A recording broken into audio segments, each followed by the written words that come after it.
ጤና ይስጥልኝ ክቡራትና ክቡራን ተመልካቾቻችን ዜና ፕራይም ከፕራይም ሚዲያ ተጀመረ። በቅድሚያም ዋና ዋናዎቹ የ2018 የሆራ ፊንፊኔ ኢሬቻ በዓልን ቅድመ ዝግጅት በማስመልከት የአዲስ አበባ ጽዳት አስተዳደር ኤጀንሲ የኢሬቻ ፓርክና አካባቢውን የማጽዳት መርሃ ግብር አካሄደ። ኢሬቻ ለቱሪዝም ያለው ፋይዳ ትልቅ እንደመሆኑ ኢሬቻን የበለጠ ለማስተዋወቅና ፋይዳው የጎላ እንዲሆን ለማድረግ እየተሰራ መሆኑም ተገለጸ። ከውጭ በፊሊፒንስ በደረሰ የመሬት መንቀጥቀጥ 69 ሰዎች መሞታቸው ተገለጸ። ክቡራትና ክቡራን ተመልካቾች በቆይታችን የቢዝነስ የሀገር መከላከያ ሰራዊትና የስፖርት ዘገባዎች ተካተዋል። ቆይታውን እየመራው አለምሰገድ አበበ አብሬያቸው የምቆየው ነው። በያላችሁበት አብራችሁን ቆዩ።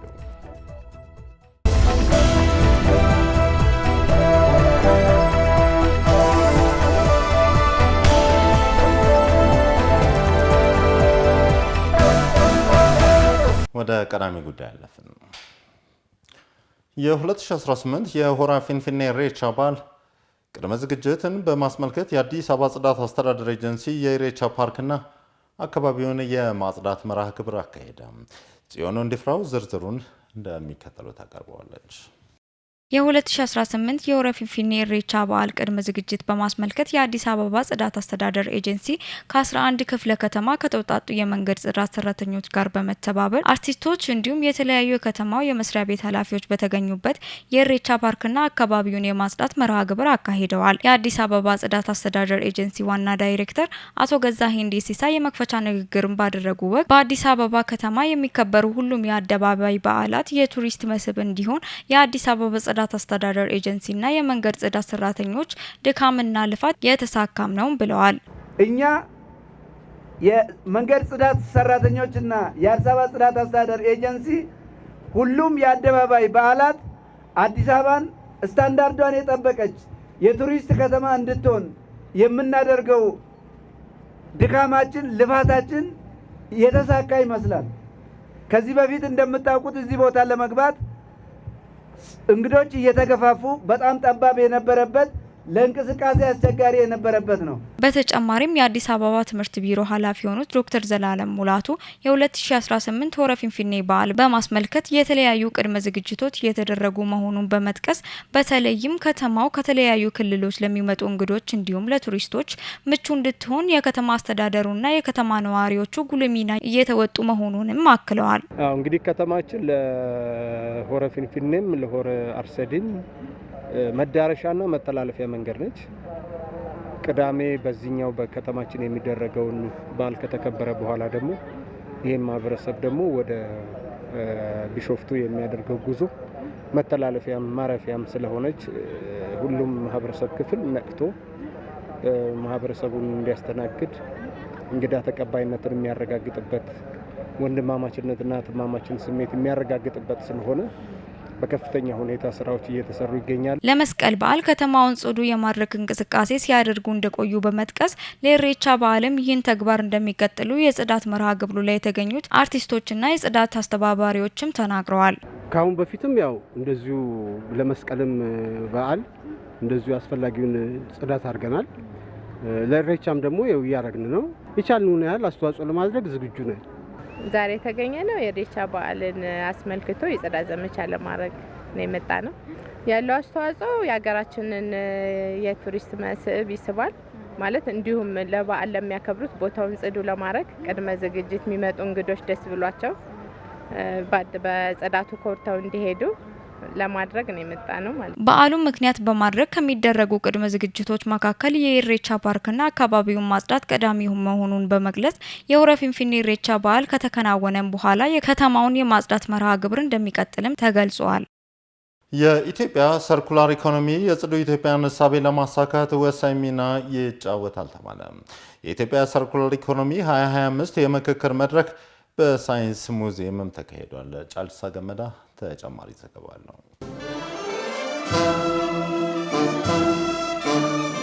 የኢትዮጵያ ሰርኩላር ኢኮኖሚ 2025 የምክክር መድረክ በአዲስ አበባ ሳይንስ ሙዚየም ከባለድርሻ አካላት ጋር ተካሂዷል። የኢትዮጵያ ሰርኩላር ኢኮኖሚ ቆሻሻን መልሶ መጠቀምን በማበረታታት ከኢኮኖሚያዊ ጥገኝነት ለማላቀቅ የሚያስችል ነው። በተለይም ፕላስቲክን ለማስወገድ በሚደረገው የስራ ፈጠራ ክህሎትን ማዳበርና ለስራ እድል ፈጠራ አስተዋጽኦ እንደሚያበረክትም ተነግሯል።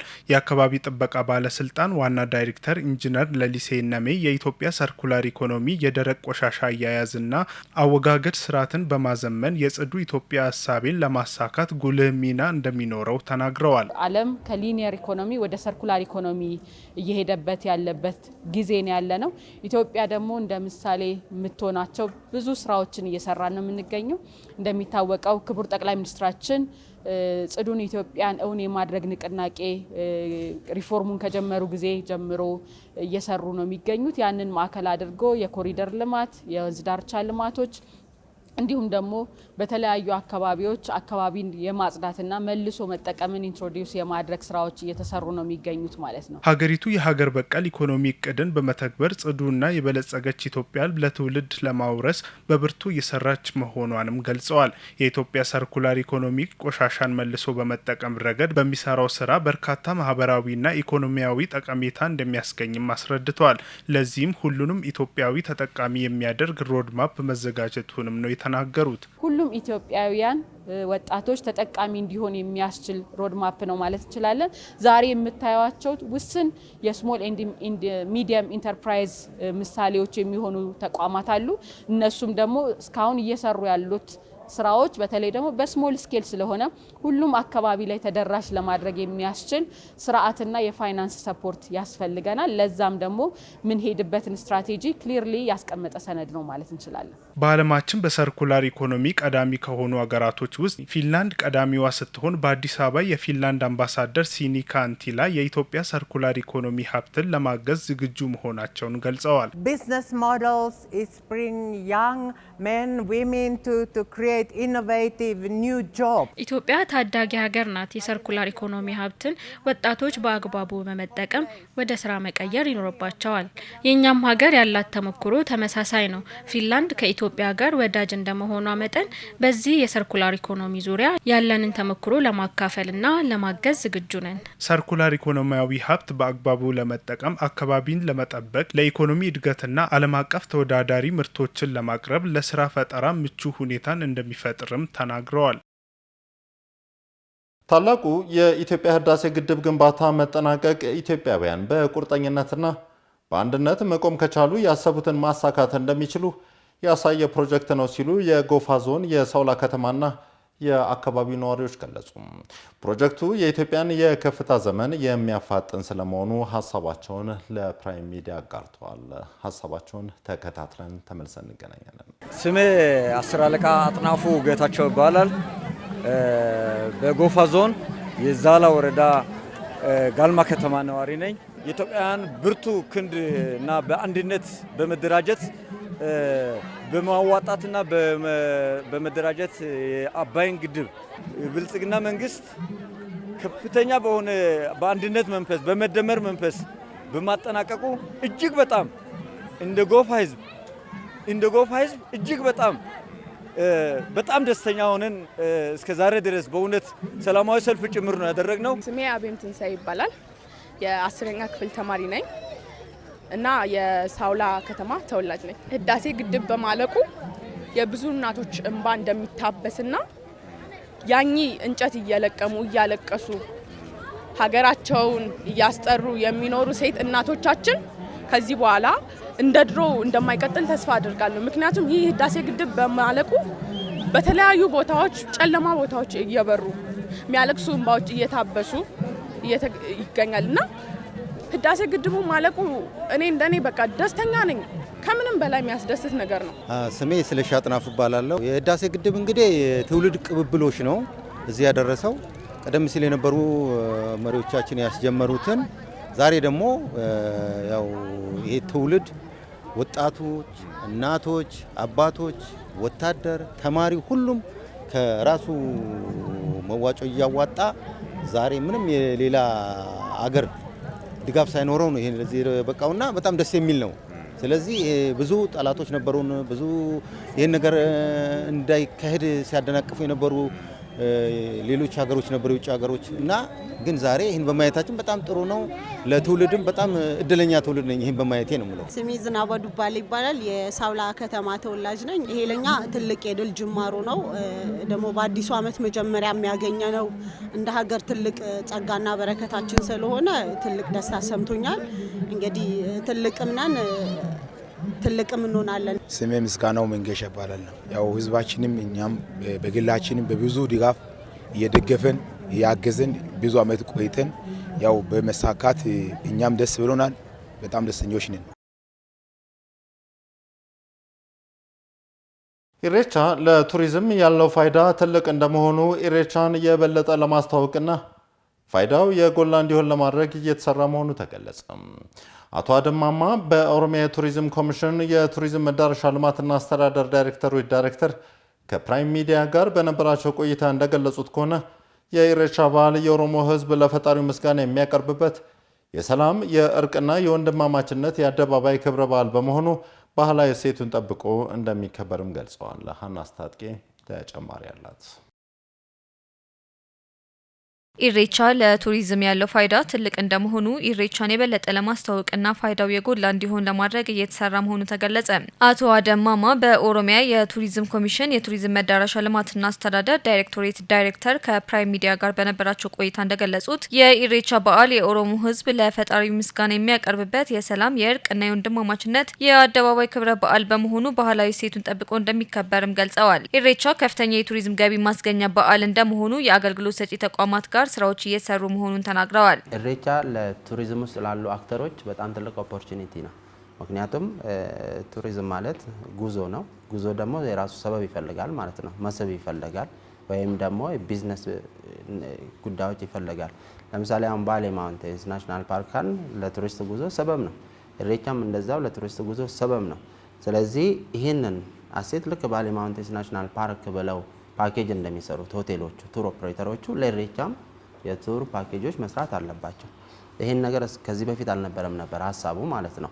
ነገር ግን በቅርቡ የሰራናቸው ነገር ምንድነው ቱር ኦፕሬተሮች የቱር ፓኬጅ የኢሬቻ ፓኬጆችን ቀርጸው እንዲሸጡ ሆቴሎች ደግሞ የኢሬቻ ዲስካውንት አድርገው ኢሬቻ ፓኬጅ ስፔሻል ዲስካውንት አድርገው እንዲሸጡ ኢትዮጵያን ኤርላይንስም ከፍተኛ ትኩረት ሰጥቶት የፍላይት ቲኬቶችን በኢሬቻ አሳቦ እንዲሸጥ እንደዚህ አይነት ነገሮች እንዲከናወኑ የተለያዩ ወርክሾፖችን ስንሰራ ነበር። በክልሉ ያለውን የቱሪዝም ሀብት የበለጠ ለማስተዋወቅ እየተሰራ መሆኑንም አንስተዋል። እያንዳንዱን ቦታ አለን የምንለው ለይተን ኢንቨንተሪ ውስጥ አስገብተን ለዛም የሚሆን ፕሮዳክት ቀርጸንለት በከፍተኛ ሁኔታ የፕሮሞት እያደረግን ነው። አጠቃላይ የምንከተለው የፕሮሞሽን ስትራቴጂ አግሬሲቭ ነው በጅምላ ቢሆንም ግን አሁን ደግሞ ከዚህ በፊት ስንከተል ነበር። አሁን ግን ታርጌትድ ማርኬቲንግ ስትራቴጂ ወደ ማርኬቲንግ ስትራቴጂ እየቀየርን ነው ማለት ነው። እያንዳንዱ ፕሮዳክት ለብቻ እንቀርጻለን ፕላስ ዛት ደግሞ ገበያውን ለብቻ ታርጌት አድርገን በደንብ እሱን ቀጥቀጠን ውጤት እንዲያስገኝ እያደረገን ነው ማለት ነው። የክልሉን የቱሪዝም ሀብት ለማስተዋወቅ ከተለያዩ የአፍሪካ ሀገራት ተሳታፊ የሆኑበት የኦሮሚያ ቱሪዝም ሳምንት መከፈቱንም ተናግረዋል። የኦሮሚያ ቱሪዝም ኮሚሽን አንዱ መስርቷል ብለን የምናስበው የቱሪዝም ሳምንት ነው። ይህ ፕላትፎርም የተመሰረተው ለኦሮሚያ ብቻ ሳይሆን ለኢትዮጵያ ብቻ ሳይሆን ለኢስት አፍሪካ በአጠቃላይ ነው። ምክንያቱም አሁን የቱሪዝም ሳምንቱ ያው ዛሬ ሁለተኛ ቀኑ ነው። ትናንትና ነው የተጀመረው። በየአመቱ ነው የሚከናወነው። እዛ ፕላትፎርም ላይ ለምሳሌ ዘንድሮ 26 ሀገራት ናቸው የተገኙት ማለት ነው። ኬንያ፣ ኡጋንዳ፣ ጅቡቲን ሁላ ጨምሮ ናሚቢያ በጣም ነው ተገረመኝ። ምናልባት ስካይላይት ሄደሽ አይተሽው ከሆነ ማለት ነው። ስለዚህ የቱሪዝም ፕላትፎርሙ ላይ ምን ክንውኖች አሉ ጥሩ ጥሩ የሆኑ ቱሪዝሙ ላይ ኢምፓክት ሊያመጡ የሚችሉ ማለት ነው። በቁጭት ተነስተን ያጠናቀቅነው ዳግም አድዋችን ነው ሲሉ የህዳሴ ፓርቲ ምክትል ሊቀመንበር ኢንጂነር ሱራፌል እሸቱ ተናገሩ። ኢንጂነር እሸቱ በፕራይም ስቱዲዮ በነበረው ቆይታ ብዙ ተግዳሮቶችን አልፈን አባይን ገድበን መቻላችንን ለዓለም አሳይተናልን ብለዋል። ሂሪያ ዱፌራ ዝርዝር ዘገባ አላት። የኢትዮጵያ ህዳሴ ግድብ ሁሉም ሀገር ወዳድ ኢትዮጵያዊ ተሳትፎበታል ሲል የህዳሴ ፓርቲ ምክትል ሊቀመንበር ኢንጂነር ሱራፌል እሸቱ ተናገረ። ኢንጂነር ሱራፌል እሸቱ በፕራይም ስቱዲዮ በነበረው ቆይታ የኢትዮጵያ ህዝብ በአንድነት ቆሞ ግድቡ ተጠናቋልም ብሏል። በቁጭት የተለያዩ መሪዎች ቢለዋወጡም ኢትዮጵያ ውስጥ የነበሩ የፖለቲካ ትኩሳትም በሚፈለገው ፍጥነት ግድቡ ማጠናቀቅ ላይ እንቅፋት ቢሆንም ግን ደግሞ በነበረው ሂደትና ጥረት ፈጣሪ መረርቶን ግድቡ ማጠናቀቅ ይችላል። ኢንጂነር ሱራፌል አክሎም ኢትዮጵያ ወደ ቀይ ባህር እንዳትጠጋ በታሪካዊ ጠላቶቿ ሴራ ዋጋን ከፍላለች። ይህ የሆነበት ምክንያት ደግሞ አሰብን አገር ጠል በሆኑ የቀድሞ መሪዎች አጥታ ኢትዮጵያ የባህር በር አልባ ሆናለችም ብሏል። 1983 ዓ.ም ነው ይሄ ወያኔ ቡድን የሚባለው መንግስት ያዘው። ከዛ በኋላ ላይ 85 ነው ኤርትራ የተገነጠለችው። ከዛ በኋላ ህገ መንግስት ክሬት የተደረገው ደግሞ 87 ነው። ስለዚህ አንደኛ የሀገር የማስተዳደር ሙሉ ውክልና በህዝብ ዘንድ አልተሰጠውም ነበር። ህገ መንግስትም አልነበረንም ነበር። አሰብንም ጭምር ያጣንበት መንገድ ማለት በዛ ወቅት የኢትዮጵያ ህዝብ 50 ሚሊዮን አካባቢ የሚጠጋ ህዝብ ነበር ማለት ነው። ኢትዮጵያ ግን የጠየቀችው የባህር በር ጥያቄ ለነገ የማይባል ጉዳይ መሆኑንም ጠቁሟል። ጣሊያን በወረረን ሰዓት መንገድ የሚያሳይ የነበረው የኛ ሰው ነው። በዚህ ግባ በዚህ ውጣ እንዳለው እንደነበረ አሁንም እንደዚህ አይነት ተርካሻ ሰዎች አይጠፉ እንቅፋቶቻችን ሊሆኑ የሚችሉ ማለት ነው። እነዚህ ሰዎች ካልተሳካላቸው እና ካልሆነላቸው ትንሽ ገርበብ ቢሉና ሊያሳኩት ለሚችሉ ሰዎች እድል ቢሰጡ መልካም ነው። ለምን የሚቀጥለው ትውልድ የሚተነፍስበት የሚናገርበት ወጥቶ የሚገባበት እና የሚነግድበት ስለሆነ አሁን ያለው ትውልድ ለሚቀጥለው ትውልድ የሚያስተላልፈው ትልቁ ታሪኩ የህዳሴ ግድብ መሆኑንም ነው የገለጸው። ለኢትዮጵያ ሀገር መንግስት ግንባታ ህልውና ውድ ህይወታቸውን እየሰጡ ኢትዮጵያን በመጠበቅና በማጠናከር ሂደት ኦሮሞዎች ዋልታና ማገር የሆኑ ህዝቦች መሆናቸውን የኦሮሞ ሀዩ አዳነ ዲርባ ተናገሩ። ሀዩ አዳነ ዲርባ ከፕራይም ሚዲያ ጋር በነበራቸው ቆይታ የኦሮሞ ህዝብ በሀገረ መንግስት ግንባታ ስለ ገዳ ስርዓትና በኢሬቻ በዓል አከባበር ዙሪያ ቆይታ ሀሳባቸውንም አጋርተዋል። ይህንን በተመለከተ ባልደረባችን ታደሰ ታምራት ያዘጋጀውን እንደሚከተለው ተከታትለን እንመለስ። ለኢትዮጵያ ሀገረ መንግስት ግንባታና ህልውና ውድ ህይወታቸውን እየሰጡ ኢትዮጵያን በመጠበቅና በማጠናከር ሂደት ኦሮሞዎች ዋልታና ማገር የሆኑ ህዝቦች መሆናቸውን የኦሮሞ ሀዩ አዳነ ድሪባ ተናገሩ።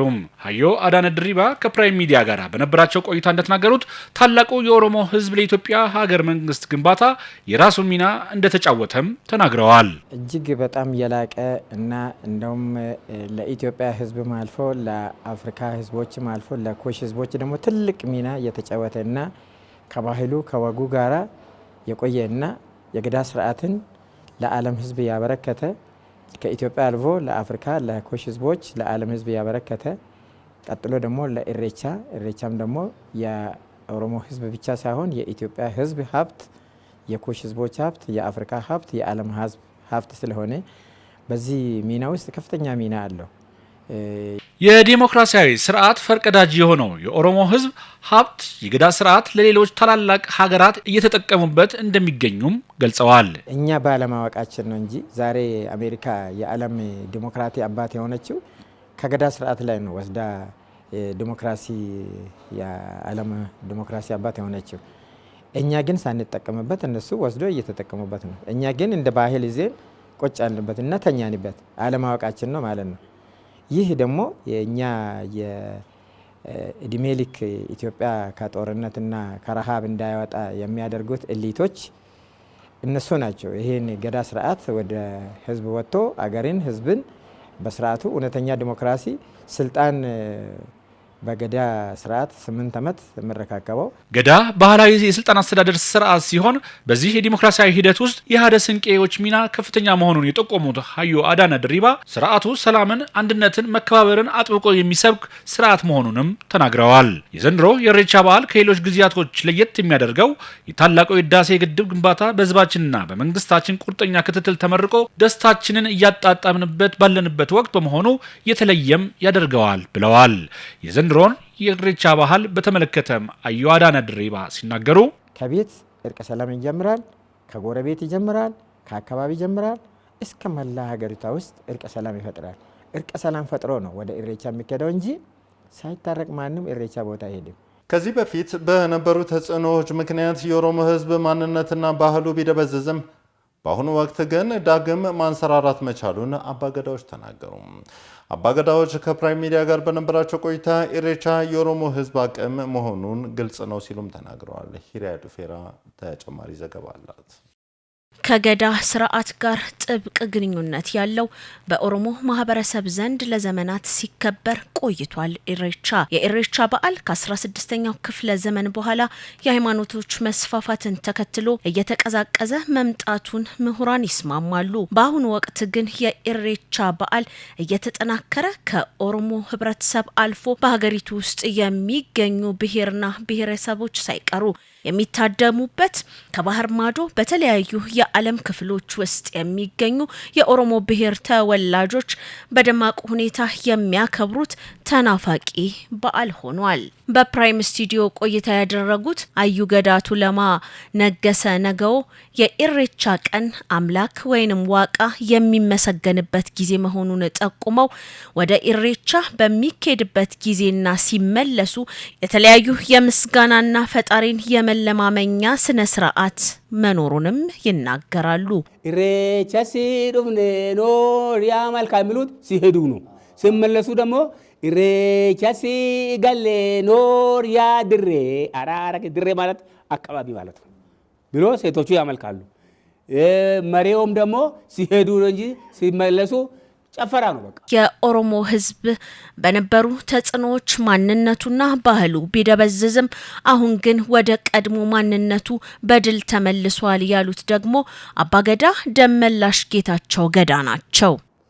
በነበሩት በአንዳንድ በመንግስታት በነበሩበት ሰዓት የኦሮሞ ከባህሉ ከትውፊቱ ከስርዓቱ ተጽዕኖ ተደርጎበት በላዩ ላይ ከዛ ስርዓት ውስጥ እንዲወጣ ወይም ደግሞ እንዲታከምበት ሆኖ ነበር። አሁን ግን በአሁኑ ሰዓት የኦሮሞ ህዝብ ባደረገው ትግል ስለዚህ ምን ሆኗል? ወደ ራሱ ባህል፣ ወደ ራሱ ትውፊት፣ ወደ ራሱ ማንነት እየተመለሰ ነው። ከዛ ውስጥ አንዱ ማስረጃ ምንድነው ያልን እንደሆነ የፊንፊኔ ከ150 ዓመት በላይ ኢሬቻ በዓል ሲካሄድበት የነበረ ተቋርጦ ነበረ። ስለዚህ ከዚህ ከ4 ዓመት ከ5 ዓመት ወደዚህ ምን ሆኗል? የፊንፊኔ የኢሬቻ በዓል እንዲከበር ሆኗል። ይሄ ወደ ማንነቱ ማንኛውም ብሔር ብሔረሰቦች የኦሮሞ ህዝብ ብቻ ሳይሆን ብሔር ብሔረሰቦች እየጠየቁ ያሉት የማንነት ጥያቄ ነው። የማንነት ጥያቄ ይሄ ኢሬቻ በዓል የገዳ ስርዓት የኦሮሞ ማንነት ጥያቄ ነው። ትውፊቱ ነው፣ ባህሉ ነው፣ ስርዓቱ ነው፣ መተዳደሪያው ነው። ስለዚህ የኦሮሞ ህዝብ ምን እየሆነ ነው? ወደ ራሱ ትውፊትና ባህል እየተመለሰ ነው። በተደረገበት ተጽዕኖ እንጂ አልተቋረጠም። ለምሳሌ የኦሮሞ ህዝብ በዚህ በፊንፊኔ አካባቢ የነበረ የኦሮሞ ህዝብ ከዚህ አካባቢ ላይ ተሰዶ መልካውን ለቆ የኢሬቻውን ቦታ ለቆ ወደ ተለያዩ ኤሪያዎች ሄዶ ነበር። ወደ ባሌ፣ ወደ አርሲ፣ ወደ ተለያየ አቅጣጫ፣ ወደ ሀረር። ያን የተደረገበት ምክንያት ምንድነው? ከትውፊቱና ከባህሉ እንዲፈናቀል ተደርጎ ነበር። አሁን ግን ወደ ራሱ ማንነት፣ ወደ ራሱ ባህል፣ ወደ ራሱ ትውፊት ተመልሶ ያው በዓሉን እያከበረ ነው ማለት ነው። ኢሬቻ ለኦሮሞ ህዝብ ማንነቱ መሆኑንም አባገዳ ደመላሽ ጌታቸው ገዳ አብራርተዋል። ኢሬቻ በዓል ማለት የኦሮሞ ህዝብ ከተፈጠረበት ጊዜ ጀምሮ በገዳ ስርዓት ነው የሚመራው። የራሱ ፈላሰማ ወይም ደግሞ የራሱ ፍልስፍና ያለው ነው የኦሮሞ ህዝብ። ስለዚህ የኦሮሞ ህዝብ የኢሬቻ በዓልን ከገዳ ስርዓት ጋር አብሮ የሚሄድ ነው። ስርዓተ ህጉን ከጥንት ጀምሮ ሲያካሂድ ነበር የነበረው። ኢሬቻ የመንጋትና የተስፋ በዓል ነው። ኦሮሞ ዋቃ የሰራውን ስራ የሚያደንቅበትና የሚያመሰግንበት በዓሉም ኢሬቻ ነው ብለዋል። ኢሬቻን እንደ አቅም ይወስደዋል። ፈጣሪን ማመስገኛ ነው። ፈጣሪን የሚያመሰግንበት፣ ከእግዚአብሔር ጋር የሚታረቅበት፣ ክፉ ነገሮችን ሁሉ ጥሎ ክረምት አሁን ዝናብ ነው፣ ጨለማ ነው፣ ጭቃ አለ፣ መብረቅ አለ፣ የተለያየ ነገር አለ። የዘር ሰዓት ነው፣ የልፋት ጊዜ ነው። ክረምት ጨለማ ነው ማለት ነው። ስለዚህ በኢሬቻ ሰዓት መስከረም አሁን ልክ አበባ ሲፈነዳ ወይም ደግሞ ዘበን ሲለወጥ ምን ይሆናል? ወደ ኢሬቻ በዓል ነው የሚሄደው። ወደ ኢሬቻ በዓል በሚሄድበት ሰዓት አበባዎች ያብባሉ፣ ተራሮች በአበባ ያጌጣሉ፣ ሳሮች ይለመልማሉ፣ ዛፎች ይለመልማሉ። ስለዚህ ለኦሮሞ ህዝብ ተስፋ ይዞ የሚመጣ በዓል ነው ኢሬቻ በዓል። ያ ተስፋ ይዞ የሚመጣው በዓል የኦሮሞ ህዝብ ወደ መልካ ሄዶ ፈጣሪ አምላኩን ይሄንን የዘራሁትንም ባርክልኝ፣ ስለዚህ ይሄን ያሳመርከው ተፈጥሮን ያሳመርከው አንተ ነህ ብሎ ተፈጥሮን ያደንቃል። ተፈጥሮን ደግሞ ያሳመራት ማለት ነው ፈጣሪ አምላክ ነው። ክቡራትና ክቡራን ተመልካቾቻችን ቆይታችን ይቀጥላል። አሁን የቢዝነስ ዘገባዎችን እንከታተላለን። ዘገባዎቹን ልታደርሰን ደግሞ ባልደረባዬ በጸሎት ጌታቸው እዚህ አጠገቤ ተገኝታለች። በጸሎት እንደምን አመሸሽ? እንኳን ደህና መጣሽ። እንኳን ደህና ቆየህ። በቢዝነሱ ዓለም ምን አይነት አዳዲስ ጉዳዮች ይኖሩ ይሆን? አመሰግናለሁ አለምሰገድ። እንግዲህ ለዛሬ ከያዝናቸው የቢዝነስ ዜናዎቻችን መካከል ከሀገር ውስጥ የኢትዮጵያንና የጅቡቲን የሎጂስቲክስ ዘርፉን ተጠቃሚነት የሚያጠናክር ቴክኒክ ኮሚቴ ተቋቁሟል። ይሄ ከሀገር ውስጥ ያዝነው ነው። ከሀገር ውጭ ደግሞ መቀመጫውን አሜሪካ ያደረገው ቦይንግ 737 ማክስ ሞዴሉን የሚተካ አዲስ አውሮፕላን ለማምረት እቅድ ይዞ እየሰራ መሆኑ ተገልጿል። ሌሎችም ሰፊ ቢዝነስ ዜናዎች አሉ። በጣም ጥሩ፣ መቀጠል ትችላለሽ። አመሰግናለሁ።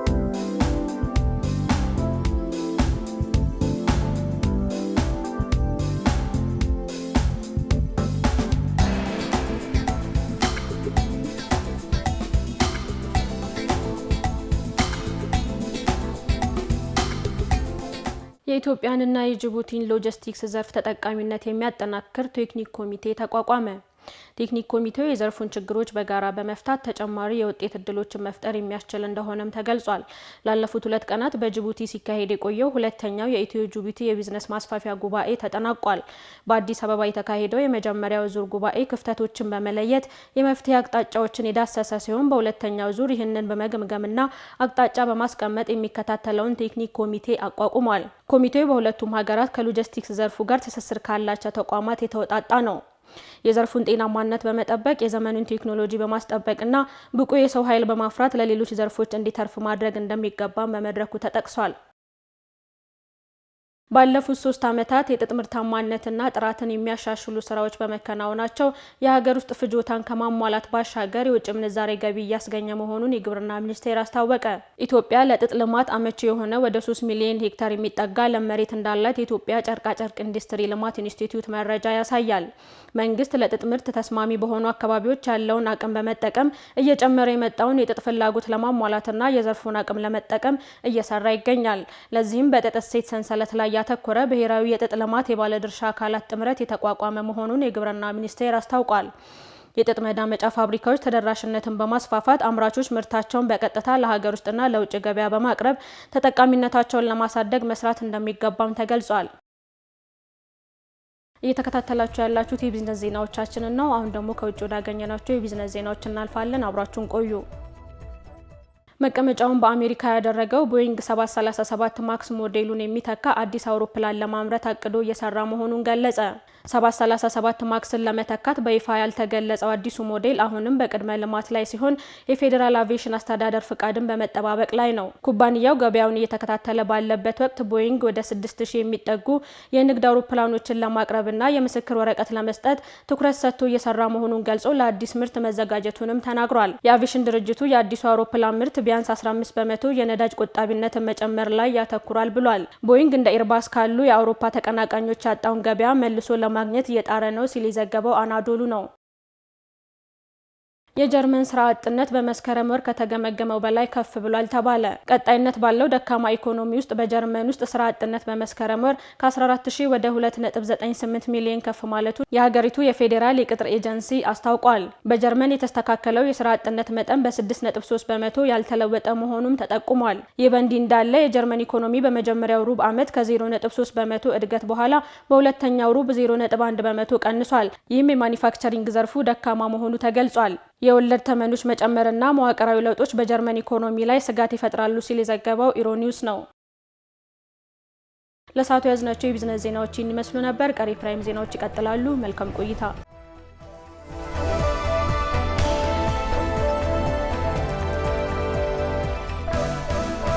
ክቡራትና ክቡራን ተመልካቾች በያላችሁበት አብራችሁን ቆይታ እያደረጋችሁ ስለሆነ ሁላችሁንም ከልብ እናመሰግናለን። የቢዝነስ ዘገባዎችን ተከታትለን ተመልሰን ተገናኝተናል። አሁን ደግሞ ወደ ዓለም አቀፍ ጉዳዮች እናልፋለን። የተባበሩት መንግስታት ድርጅት ውሳኔ ከሰጠ ከ7 ወራት በኋላ በምስራቃዊ ኮንጎ አሁንም ሰላም እንደሌለ ተገለጸ። የተባበሩት መንግስታት በሁለቱም ወገኖች የሚደረገው ጦርነት እንዲቆም የሚጠይቅ ውሳኔ በሙሉ ድምፅ ካጸደቀ ከ7 ወራት በኋላ በኮንጎ የተባበሩት መንግስታት ከፍተኛ ልዑክ ሰላም አሁንም የለም ብሏል። በሰኔ ወር በዲሞክራቲክ ሪፐብሊክ ኮንጎና በሩዋንዳ መካከል በዋሽንግተን የፈረሙት የሰላም ስምምነቶችና በኳታር ከኤም23 አማጽያን ጋር በሐምሌ ወር የተኩስ አቁም ድርድርን ጨምሮ ዲፕሎማሲያዊ እንቅስቃሴ ቢደረግም ግጭቱ ግን መባባሱ ተነግሯል። በዲሞክራቲክ ሪፐብሊክ ኮንጎ ልዩ ተወካይና የሞናስኩ መሪ የሆኑት ቢንቱ ኬይታ እንዳሉት ከሆነ የውሳኔው ቁልፍ ድንጋጌዎች አሁንም አልተተገበሩም ሲሉም ቅሬታቸውን ገልጸዋል። የሩዋንዳ ቋሚ ተወካይ ካሮሊ ማርቲን ናካንጋ እንዳሉት ከሆነም ዲሞክራቲክ ሪፐብሊክ ኮንጎ በጭካኔ ከተከሰሰው ከኤምዲአልአር አማጺ ቡድን ጋር ትብብር እያደረገ ነው ሲሉም ተናግረዋል። የተባበሩት መንግስታት በመስከረም ወር ባደረገው ምርመራ ሁሉም ወገኖች የጦር ወንጀልና በሰብአዊነት ላይ ወንጀሎችን ፈጽመዋል ሲሉም ገልጸዋል። ዘገባው የአፍሪካ ኒውስ ነው። በፊሊፒንስ በደረሰ የመሬት መንቀጥቀጥ 69 ሰዎች ህይወታቸው ማለፉ ተሰማ።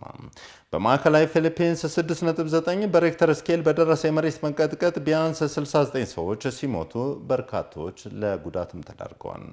ከፍተኛ ጉዳት የደረሰበት የሴቡ ግዛት የአደጋ ጊዜ ማወጁም ታውቋል። የመሬት መንቀጥቀጡ የተከሰተው ሀገሪቱ ከ20 በላይ ሰዎችን ከገደለው አውሎ ንፋሶች ከተመታች ከአንድ ሳምንት በኋላ በማስታወስ የዘገበው ቢቢሲ ነው። አብዛኞቹ የመሬት መንቀጥቀጡ ሰለባዎች በፊሊፒንስ ማዕከላዊ ክልል ቪሺያስ ደሴት ውስጥ ካሉት ትልልቅ ደሴቶች በአንዱ ላይ በምትገኘው ቦጎ ከተማ ስለመሆኑም ተሰምቷል። የአካባቢው ባለስልጣናትም ጉዳቶችን ለመቋቋም እንዲረዱ የበጎ ፈቃደኞች እርዳታ እየጠየቀው ስለመሆኑ በማስታወስ የዘገበው ቢቢሲ ነው። ክቡራትና ክቡራን ተመልካቾች ጣቢያው ፕራይም ሚዲያ ነው። ቆይታው ደግሞ የዜና ፕራይም ነው። አሁን ሀገር መከላከያ ሰራዊትን የተመለከቱ ዘገባዎችን እንከታተላለን። ዘገባዎቹን ደግሞ የሚያደርሰን ባልደረባዬ ታደሰ ታምራት ነው። ታደሰ እንደምን አመሸህ? እንኳን ደህና መጣ። እንኳን ደህና አመሸህ አለምሰገድ። በጣም ጥሩ። እንግዲህ እስቲ የሀገር መከላከያ ሰራዊትን በተመለከተ ምን አይነት አዳዲስ ጉዳዮች ይኖሩ ይሆን? እንግዲህ በዛሬው የሀገር መከላከያ ዜናችን እንግዲህ የማዕከላዊ እዝ የግቢ ኮር የተመሰረተበትን ዓመት ስለማክበሩ አንደኛው ዜናችን ሲሆን፣ ሁለተኛው ደግሞ በደቡብ ሱዳን የሚገኘው የሰላም አስከባሪ ኃይል ደግሞ ውጤታማ ስራዎችን ስለመስራቱ እና ሌሎችም ዜናዎች ይዤ ቀርቤያለሁ። በጣም ጥሩ። መቀጠል ትችላለህ ታዲያ። አመሰግናለሁ። እሺ።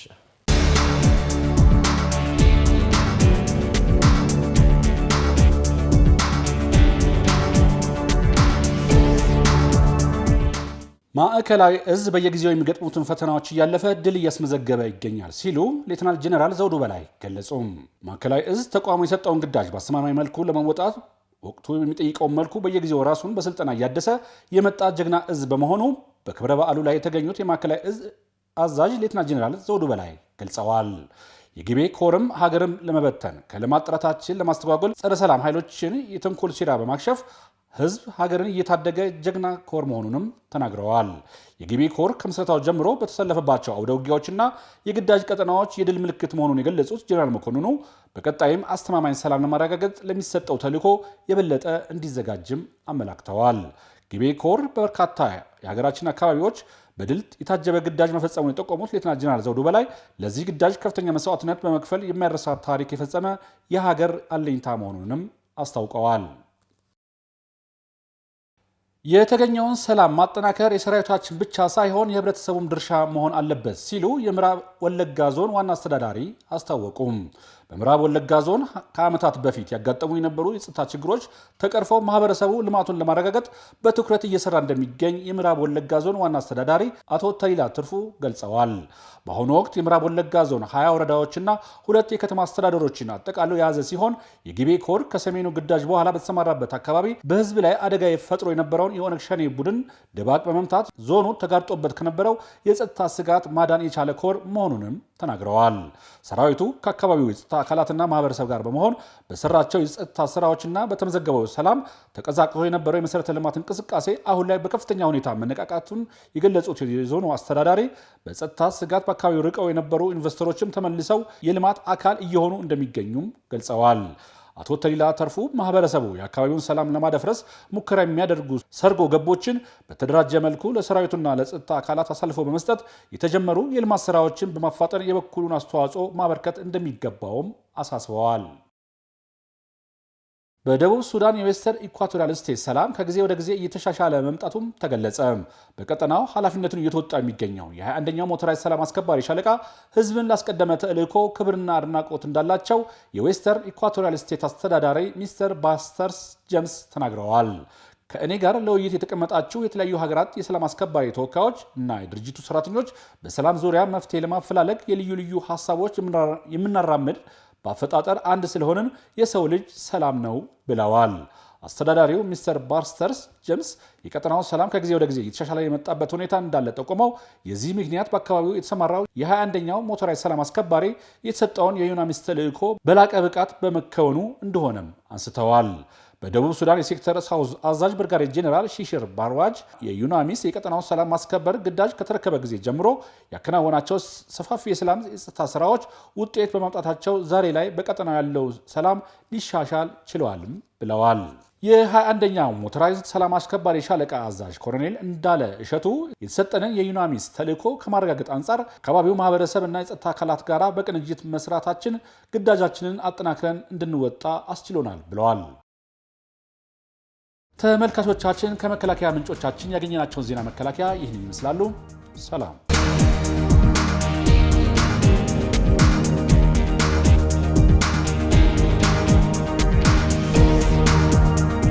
ክቡራትና ክቡራን ተመልካቾቻችን ዜና ፕራይም ከፕራይም ሚዲያ የተከታተላችሁትን ይመስላል። አለም ሰገድ አበበ ነበርኩኝ። አመሰግናለሁ።